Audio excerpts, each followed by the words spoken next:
Oi, pessoal. Espero que esteja tudo bem com vocês. Hoje a gente vai falar sobre um movimento que eu particularmente gosto muito, que é o naturalismo. O naturalismo e o realismo, eles são trabalhados praticamente juntos, porque eles têm muitas características em comum. Então a gente vai falar um pouquinho deles e ressaltar essas diferenças que existem entre esses dois movimentos, apesar das particularidades, das semelhanças que eles têm um entre o outro. Então, o que foi o naturalismo? O naturalismo, a gente costuma dizer que aconteceu principalmente no último trimestre do século XIX. O pai do naturalismo foi o Émile Zola. Em 1867, ele lançou o seu livro Thérèse Racan, que inaugurou o romance naturalista. E também aconteceu o lançamento do livro L'Assommoir, a Taberna, que é o livro do Émile Zola, que dizem que serviu bastante como inspiração para o Aloysio de Azevedo escrever o seu livro Cortiço. Então, eles têm bastante semelhanças, mas não tem muita coisa a ver, porque a gente fala no Cortiço sobre a vida no Brasil e a Taberna descreve a vida na França. Outras características também que a gente pode destacar no naturalismo é que ele focalizava o lado mais grotesco do homem, em frequentes descrições patológicas, doenças, hereditariedade, influências do meio, em uma constante luta pela sobrevivência. Então, o que a gente vai ver com bastante força no naturalismo? A gente vai ver descrições patológicas, por taras, por exemplo, doenças, hereditariedade e influências do meio. Isso é uma característica muito forte do naturalismo, as influências do meio, o meio influenciando diretamente no homem.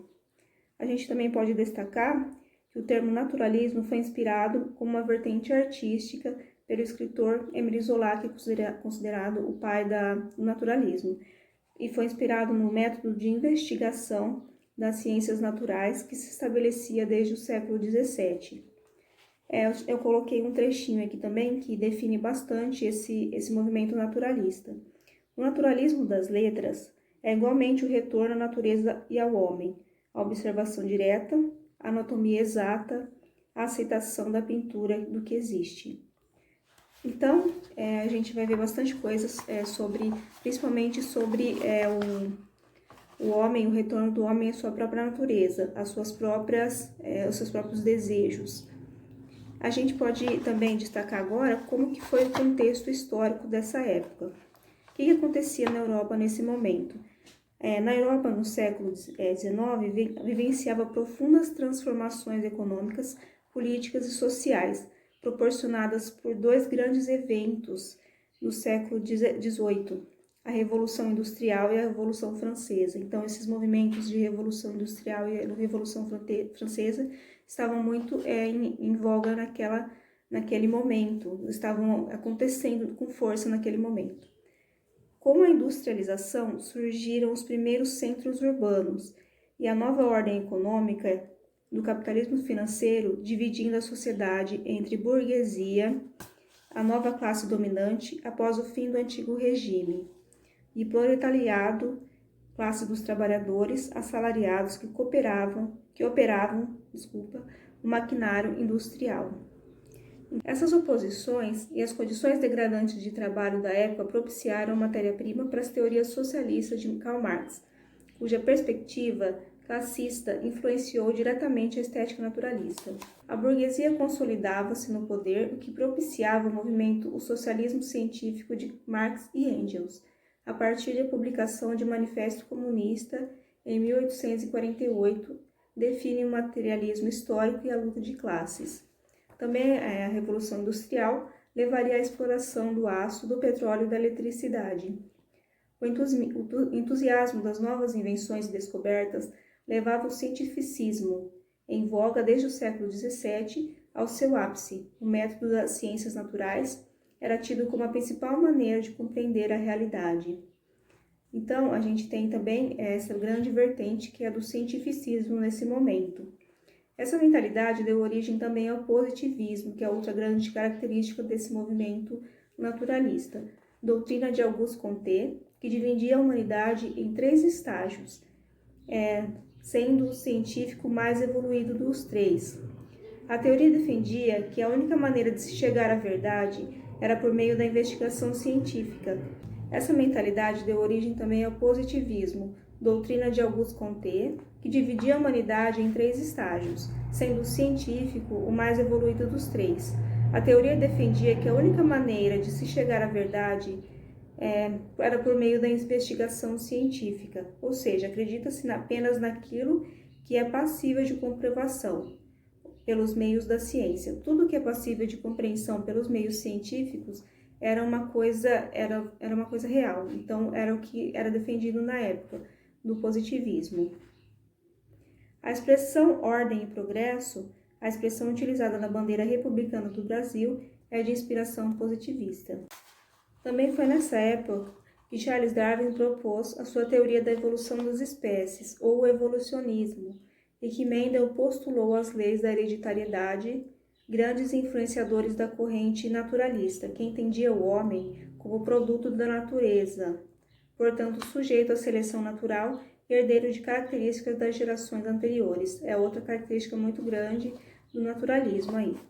Também em voga na época foi o determinismo de Hippolyte, corrente de pensamento que entendia o contexto, o meio em que o indivíduo vive, como determinante de suas ações. Guardem isso porque é um conceito bastante importante no naturalismo. Taine postulou que o meio, a raça e o momento são 3 fatores que determinam as atitudes e o caráter dos indivíduos, teoria que também influenciou diretamente o naturalismo e acabou por dar espaço para correntes teóricas do racismo científico, por exemplo. Como características do naturalismo, a gente tem, principalmente, a zoomorfização. O que é essa zoomorfização? É a ênfase no lado mais animalesco do homem, quando esse lado ele se torna mais destacado. O instinto, a parte não civilizada, a sexualidade, ela ganha bastante espaço nesse momento. A gente também tem o determinismo. O indivíduo não é mais sujeito, mas um figurante da história, resultado das influências do meio. Então, o determinismo também é uma característica muito forte, bem como o cientificismo, que é o homem entendido como produto das leis naturais, ou seja, do ambiente em que ele vive. Também a gente tem as patologias sociais, que trazem as obras naturalistas, que elas enfatizam bastante esses temas, trazendo à tona tópicos como taras como eu comentei, os vícios, as doenças, o incesto e o adultério. Então, as obras também vão trazer bastante dessas características. A objetividade e a impessoalidade das narrativas também é bastante forte.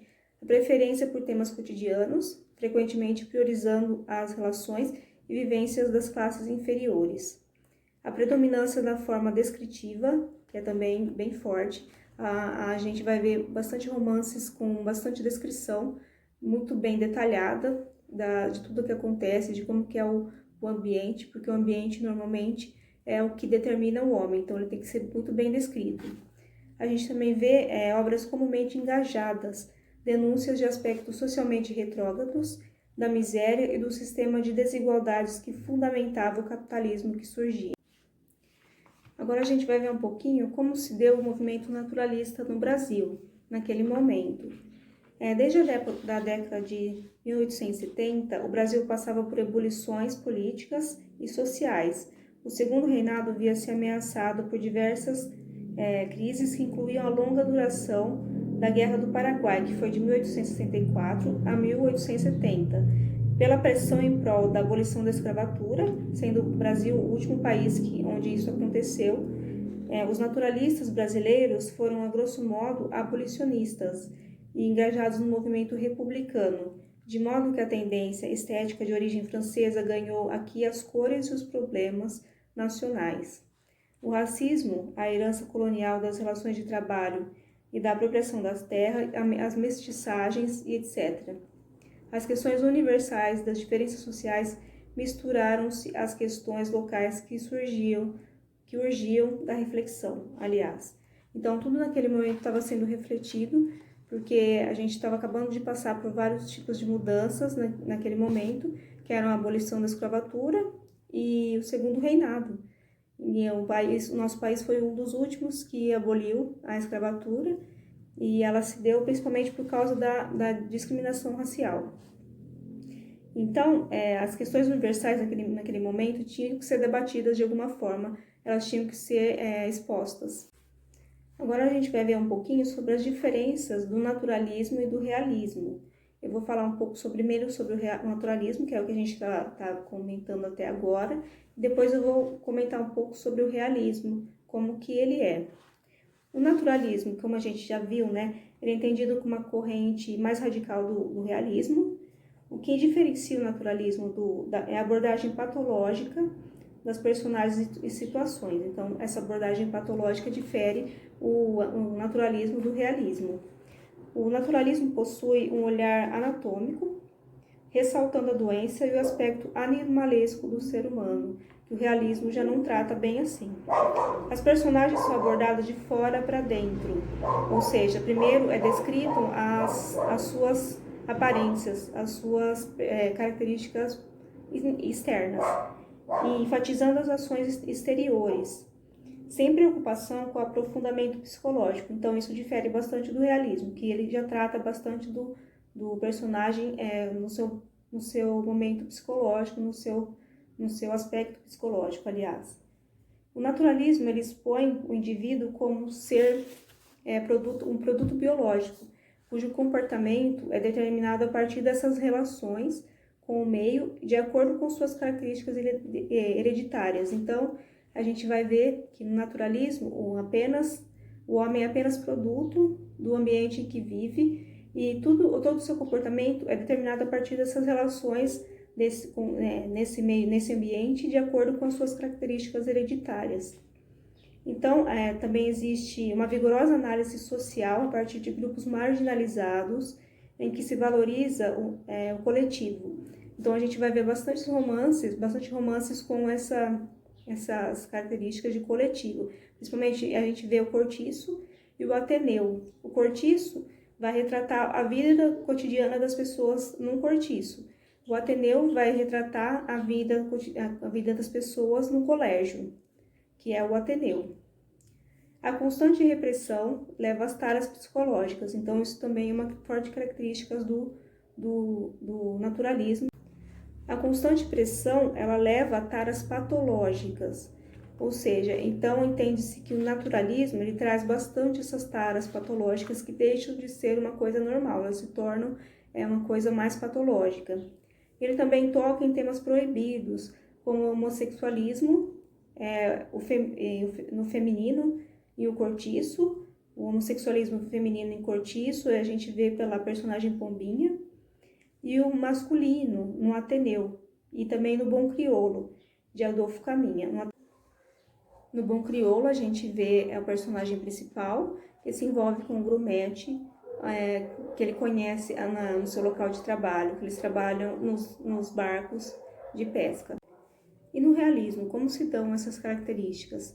As duas principais características do realismo que eu elenquei aqui, diferenciam bastante do naturalismo, são que o realismo ele retrata o homem psicológico, e o naturalismo não, ele retrata apenas a aparência do homem. E também que o realismo ele retrata o homem em interação com o meio ambiente. Já o naturalismo ele trata o homem dentro do meio ambiente que ele vive. E as semelhanças? Como que a gente vai saber quais são as semelhanças entre o realismo e o naturalismo? Eles têm algumas semelhanças, sim. As duas escolas elas compartilham algumas premissas, como o retrato verossímil da sociedade e da realidade, a preferência por cenas cotidianas, os dois retratam cenas cotidianas, preferencialmente, a objetividade das obras, o desprezo pelas idealizações românticas, retratando o adultério em posição à realização amorosa matrimonial. Então, eles trazem bastante temas como esse, como o adultério. Por exemplo, a gente vai ver no realismo as obras O Crime do Padre Amaro, e também a gente vai ver o Primo Basílio. O Crime do Padre Amaro, ele retrata realmente o sacerdote deixando de ser sacerdote, deixando os seus propósitos para se unir a uma mulher, para deixar ali deixar essa vocação de lado, para se unir a uma mulher. Ou seja, seria até uma traição aí matrimonial com Deus. E a gente vê também no Primo Basílio a personagem que ela se aventura num romance com o primo. A gente também vê bastante o fracasso social, ao contrário do herói idealizado do romantismo, a crítica da moralidade burguesa e a impessoalidade. A gente vê também que elas são antimonárquicas, elas são contra a monarquia e negam a burguesia e são anticlericais. Ambas negam o monarquismo, negam a burguesia e o clero. Aí agora a gente vai ver um pouco sobre os autores desse movimento naturalista. A gente tem na França o Émile Zola, que é considerado o pai do naturalismo, e a gente vai ter algumas obras dele, como eu já comentei, o L'Assommoir e o Thérèse Racan. No Brasil, a gente vai ter o Aloysio de Azevedo, os seus principais romances são O Cortiço, A Casa de Pensão. Ambos esses romances, como eu disse, eles tratam do coletivo.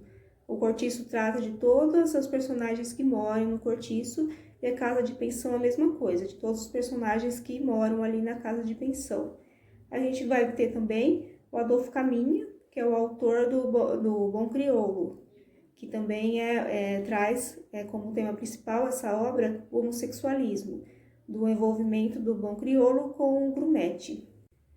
A gente tem também o Raul Pompeia. O Raul Pompeia ele escreveu o romance O Ateneu, baseado na sua própria vida, que ele também estudou num colégio interno, quando ele era menino, e aí ele traz algumas coisas que podem ser realidade, né, que a gente depois estuda, que eles podem ser autobiográficos.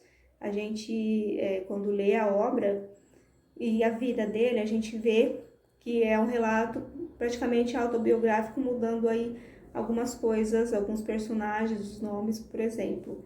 E ele é um romance bastante interessante, porque ele trata vários temas bastante conflituosos, bastante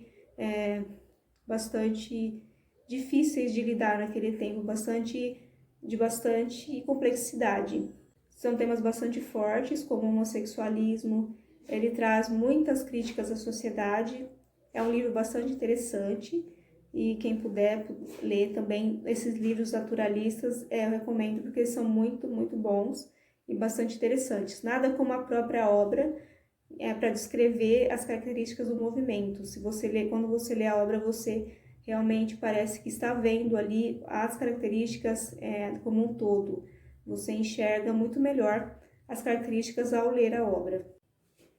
Então, pessoal, só recapitulando tudo o que a gente viu sobre as características do naturalismo.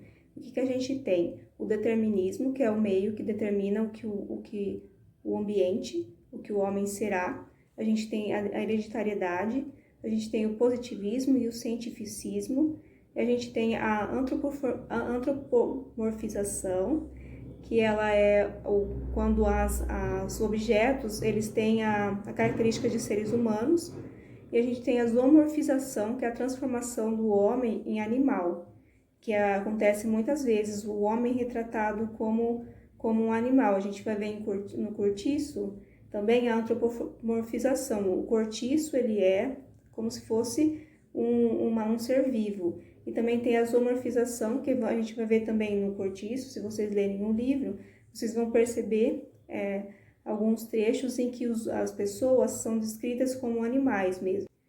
A gente tem também bastante espaço para as patologias, as taras sexuais, principalmente. A gente vai ver bastante dessas taras sexuais, esses desejos sempre acima do homem. A gente vai ver também o grande espaço dos vícios, das doenças, do incesto, do adultério também nessas obras. A gente vai ver bastante impessoalidade nessas obras também. A gente vai ver obras com engajamento social e a miséria e enfoque, para a gente ver mesmo, elas são como uma forma de denúncia social realmente, para a gente ver o que o capitalismo causava, essa desigualdade social que ele causava. Então, pessoal, eu sugiro fortemente que vocês leiam algumas obras do naturalismo, como o Cortiço, A Casa de Pensão, são bem interessantes. O Ateneu, do Aloysio de Azevedo, que também é muito bom. E também alguns do Eça de Queiroz, que são realismo, naturalismo ali. Que são o Primo Basílio e, e o Crime do Padre Amaro. Também são livros bastante interessantes para a gente ver como que é mesmo, como se dá essas características naturalistas dentro do romance. Vocês só vão conseguir entender assim mais profundamente esses conceitos lendo a obra, vendo como que é feito, como se dão essas características no contexto da obra. Então eu sugiro que vocês leiam, se vocês puderem. São livros muito interessantes, realmente. E é isso, pessoal. Espero que vocês tenham gostado do vídeo. Eu deixo muito recomendado que vocês leiam alguns livros do naturalismo, que são o Ateneu, que é bastante interessante, o Cortiço, a Casa de Pensão, alguns livros do Eça de Queiroz também, que são naturalismo e realismo, o Primo do Padre Amaro, o Primo Basílio, que eles são bastante interessantes também em todo o seu contexto aí. E a gente consegue verificar bastante essas características do naturalismo. Então é isso, pessoal. Espero que vocês tenham gostado do vídeo. Eu vou deixar todos os materiais aqui na descrição desse vídeo aqui, de apoio. Se vocês tiverem alguma dúvida, podem me perguntar no privado. Então se cuidem, fiquem com Deus e até uma próxima.